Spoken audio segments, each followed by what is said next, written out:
اسی طرح سے جس معاشرے میں ہم رہتے ہیں اس معاشرے کے افراد کی بھی کچھ ذمہ داریاں ہماری گردن پر ہوتی ہیں کہ جنہیں صلہ رحم کے نام سے یاد کیا جاتا ہے کہ اگر ہمارے عزیز اور ہمارے رشتہ دار ہمارے خاندان میں موجود ہیں تو پھر ان کی بھی ذمہ داری ہماری گردن پر آتی ہے۔ ہاں، یہ ذمہ داری کس طرح سے آتی ہے یہ ہر انسان اپنے مال، اپنے متاع، اپنی فرصت کو دیکھ کر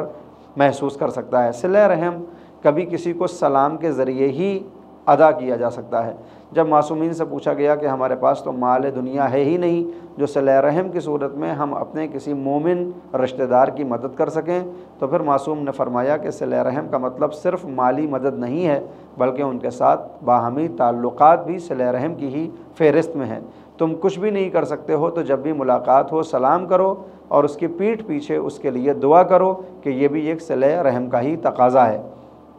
لہٰذا اس ماہ مبارک رمضان میں ہمیں ان تمام چیزوں کی طرف توجہ دینی چاہیے کہ ہم کوئی بھی ایسا عمل انجام دیں گے جس سے پروردگار خوش ہو تو پروردگار کی خوشی سے ابلیس ناخوش ہو جایا کرتا ہے۔ لہٰذا ہمیں کوشش کرنا چاہیے کہ اس ماہ مبارک رمضان میں شیطان کو ناخوش کرتے رہیں اور اللہ کو خوش، کیونکہ عام دنوں میں 11 مہینوں میں ہم اپنے ماحول کی وجہ سے اور زمانے کی نجاست اور کثافت کی بنیاد پر کئی مرتبہ اللہ کو ناراض کر دیتے ہیں اور شیطان کو خوشحال۔ کم از کم یہ ایک ہی مہینہ ایسا ہو کہ جس میں ہم عادت ڈالیں کہ پروردگار کی رضا ہمیں حاصل ہو جائے، کیونکہ پروردگار نے کھل کر یہ اعلان کیا ہے کہ اس کائنات میں تمہارے دو ہی ذمہ دار ہو سکتے ہیں، یا تو پروردگار اور یا پھر اس کے مقابلے میں ابلیس اور شیطان۔ لہٰذا پروردگار نے اپنی ذمہ داری کی صورت میں لوگوں کی ہدایت کے لیے نبوت کا سلسلہ رکھا تاکہ یہ انبیاء لوگوں کو ان کی ذمہ داری یاد دلاتے رہیں اور اللہ کا عرفان پہنچاتے رہیں۔ اس سلسلے میں اللہ نے 1,24,000 انبیاء کو اتارا۔ آدم، ابراہیم، عیسیٰ، موسیٰ اور پیغمبر اسلام ختمی مرتبہ حضرت محمد مصطفیٰ صلی اللہ علیہ وآلہ وسلم کی شکل میں۔ ابلیس نے بھی پھر اس کے مقابلے میں اپنے نمائندوں کا انتخاب کرنا شروع کیا تاکہ اللہ کے مقابلے پر اس کی ولایت قائم ہو سکے۔ پروردگار نے کہا تھا اللہ ولی الذین آمنوا یخرجہم من الظلمات الی النور والذین کفروا اولیاؤہم الطاغوت یخرجونہم من النور الی الظلمات اولئک اصحاب النار ہم فیہا خالدون۔ اللہ ولی ہے ایسے لوگوں کا کہ جن کا دعویٰ ہو کہ وہ ایمان لا چکے، پھر جب ان کا اللہ ولی بن جاتا ہے تو پھر وہ ان کو اندھیرے سے، ظلمات سے اٹھاتا ہے اور نور کی جانب بھیج دیتا ہے۔ لیکن والذین کفروا اولیاءہم الطاغوت، وہ افراد کے جو کفر کرتے ہیں، انکار کرتے ہیں، حقیقتوں کو ٹھکراتے ہیں اور وجود خدا کے منکر ہو جاتے ہیں، ان کے اولیاء اور ان کے سرپرست شیاطین ہوتے ہیں، اور پھر یہ شیاطین یخرجونہم من النور الی الظلمات، یہ اس بندے کو کہ جو نور میں بھی اگر ہو، چونکہ انکار کر چکا ہے خداوند عالم کا اور انکار کر چکا ہے حق کا، تو نور میں ہونے کے باوجود اس کو ابلیس اس نور سے نکالے گا اور اندھیرے کے راستوں پر چھوڑ دے گا کہ یہی اصحاب نار اور ہمیشہ اس میں رہنے والے ہیں۔ اس آیت میں پروردگار نے دونوں ولایتوں کا تذکرہ کیا، اپنی ولایت اور ابلیس کی ولایت۔ اللہ نے اپنی ولایت کو لوگوں پر تمام کرنے کے لیے 1,24,000 انبیاء کا انتخاب کیا، تو شیطان نے بھی اپنی نمائندگی کے لیے اپنے نمائندوں کو بھیجنا شروع کیا، اور بعض وقت اس ابلیس نے اتنی احتیاط سے کام لیا کہ جس گھر سے پروردگار نے اپنا نمائندہ منتخب کیا تھا اسی گھر سے ابلیس نے اپنا نمائندہ بھی منتخب کر لیا۔ مثلا حضرت آدم کی صورت میں اللہ کا خلیفہ بن کر جب دنیا کے اوپر حضرت آدم آئے تو اب آپ کے دو بیٹے ہیں، ایک کا نام حابیل اور دوسرے کا نام قابیل ہے۔ حابیل اپنے عدل اور انصاف، اپنی معرفت اور ایمان کی بنیاد پر حضرت آدم کے وصی اور جانشین قرار پاتے اور ان کے نمائندے قرار پاتے، وہیں پر ابلیس نے حضرت آدم ہی کے گھر سے اپنا نمائندہ انہی کے بیٹے کو یعنی قابیل کو بنایا، اور اب آدم کے گھر میں دونوں نمائندے نظر آنے لگے، ایک طرف اللہ کا نمائندہ حابیل کی صورت میں اور دوسری طرف ابلیس کا نمائندہ قابیل کی صورت میں، اور حسد کی بنیاد پر ابلیس کے نمائندے نے آدم کے نمائندے کا قتل کیا۔ یہ سلسلہ اس دن سے جو شروع ہوا تو آج تک جاری ہے۔ زندگی آگے بڑھی تو پروردگار نے اولاد آدم میں حضرت نوح کو اولو العزم پیغمبر بنا کر اپنا نمائندہ بنایا اور صاحب شریعت بنا کر دنیا پہ بھیجا۔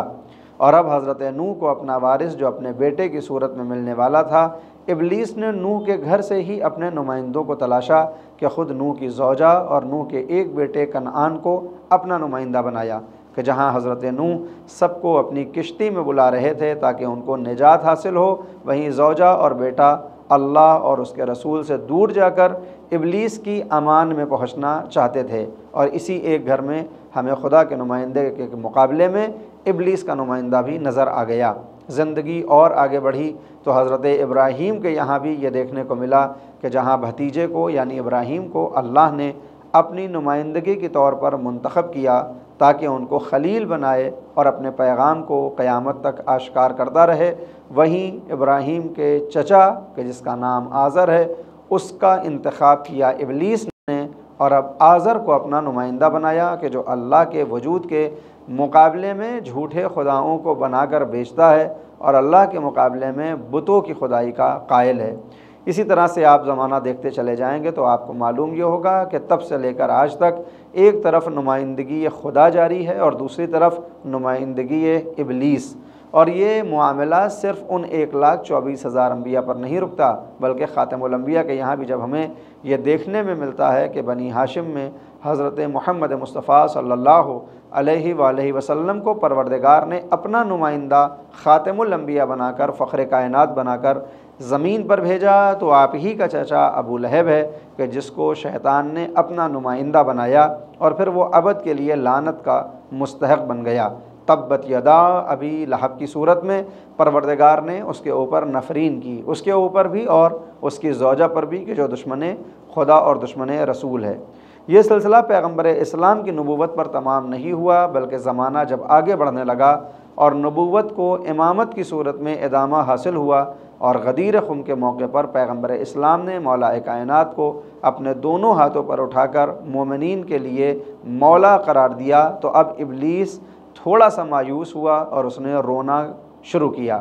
اس رونے کو سن کر مولا کائنات نے کہا کہ یا رسول اللہ، آج تو سب خوش ہیں، پھر یہ مجھے کس کے رونے کی آوازیں آ رہی ہیں؟ تب پیغمبر اسلام نے ارشاد فرمایا کہ یہ ابلیس ہے جو مایوس ہو چکا ہے، یہ تو یہ سوچتا تھا کہ محمد مصطفیٰ کی صورت میں نبوت تمام ہو چکی ہے، محمد مصطفیٰ کی صورت میں آخری رسول بھی آ کر دنیا سے جانے والا ہے، لہٰذا اب کوئی نمائندہ خدا چونکہ نہیں آئے گا، لہٰذا میں اب اپنے نمائندوں کو خدا کا نمائندہ بنا کر لوگوں کے سامنے پیش کروں گا، یعنی جن کی شکل مومن کی ہوگی مگر دل منافق کا ہوگا، اور ان کے ذریعے سے شیطانی آرزوؤں کو پورا کیا جائے گا۔ میں نے آج امامت کی اور ولایت کی صورت میں ادامہ نبوت کا سبق دیا، تو اب یہ مایوس ہو گیا کہ جب امامت کا سلسلہ شروع ہو گیا اور جب پیغمبر اپنے بعد ہدایت کا انتظام چھوڑ کر جا رہے ہیں تو قیامت تک یہ سلسلہ جاری رہے گا، اور اس بات سے وہ مایوس ہو کر گریہ کر رہا ہے۔ ہم نے یہ دیکھا کہ زمانہ آگے بڑھا اور پیغمبر اسلام نے جب آنکھوں کو بند کیا تو پیغمبر کے جو اللہ کے نمائندے ہیں ان کے مقابلے پر کچھ افراد نے ابلیسیت میں اپنے لوگوں کو شامل کرا کر اللہ کے نمائندے کے مقابلے پر خود اپنا بنایا ہوا نمائندہ پیش کیا، اور تاریخ نے یہ دیکھا کہ پھر زمانے میں وہ وقت بھی آیا کہ جب اللہ کے نمائندے کے سر پر ابلیس کے نمائندے نے زہر بجھی ہوئی تلوار لگائی، تو اللہ کا نمائندہ یہ کہتا ہوا نظر آیا، فزتو ورب الکعبہ، کعبے کے رب کی قسم میں کامیاب ہو گیا۔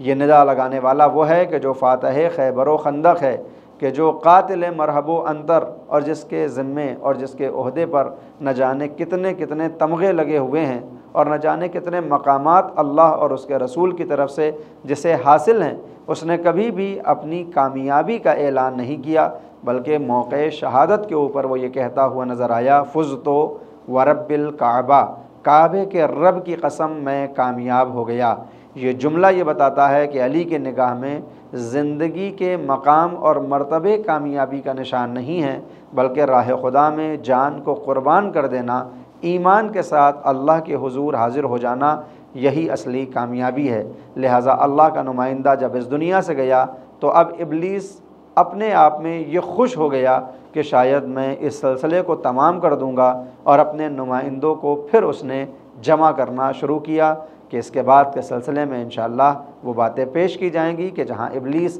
پھر اپنی منہ کی کھایا اور اللہ کے نمائندے آج تک باقی ہیں اور انشاءاللہ قیامت تک باقی رہیں گے۔ میں اپنی بات کو یہیں پر تمام کرتا ہوں۔ آج کے سوال کے لیے یہی سوال ہے کہ آخر سورہ بقرہ کی وہ کون سی آیت ہے جس میں پروردگار نے اپنی اور شیطان کی ولایت کا اعلان کیا ہے؟ وآخر دعوانا ان الحمد للہ رب العالمین۔